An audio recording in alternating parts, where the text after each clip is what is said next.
అందరికీ నమస్కారం. వీడేంటి కుక్కర్ పట్టుకుని ఉన్నాడు అనుకుంటున్నారా? ఈ వీడియో ఎందుకు చేస్తున్నానంటే, మనకిష్టమైన వాళ్ళు, మనం ప్రేమించే వాళ్ళకి, ముఖ్యంగా ఇంట్లో ఆడవాళ్ళకి ఎవరికైనా ఏమైనా జరిగితే మనం ఎంత బాధపడతాం అనేది మనకే తెలుసు. కాబట్టి ఈరోజు ఉదయం నాతో పనిచేసే ఒక మేడం వాళ్ళ అమ్మగారికి కుక్కర్ పేలి చిన్న దెబ్బ తగిలింది. భగవంతుని దయ వలన అది పెద్దదిగా కాకుండా కొంచెం ఇలా కన్నుకు దగ్గరలో తగిలి చాలా పెద్ద ప్రమాదం తప్పింది. కాబట్టి ఈ వీడియో చేయాలని అనుకున్నాను. ఎందుకంటే కుక్కరు యూజ్ చేసిన తర్వాత చాలామంది క్లీనింగ్ చేసేటప్పుడు కొన్ని పొరపాట్లు చేస్తారు. అవి ఈ కుక్కర్ని క్లీనింగ్ ఎలా చేయాలో ఒక నిమిషం చెప్తాను వినండి.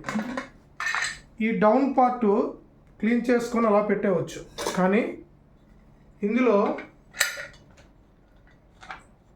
ఈ రబ్బర్ బయటికి తీసి ఇది మొత్తం క్లీన్ చేయాలి వాటర్తో. ఆ తర్వాత ఈ లోపల ఉన్నటువంటి ఈ భాగాన్ని కూడా బాగా శుభ్రం చేయాలి.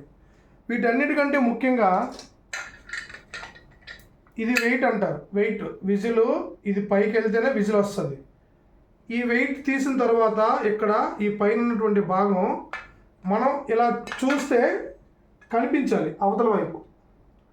మనం ఇలా చూస్తే అవతల వైపు కనిపించాలి ఈ కన్నం. అలాగే ఒక్కొక్కసారి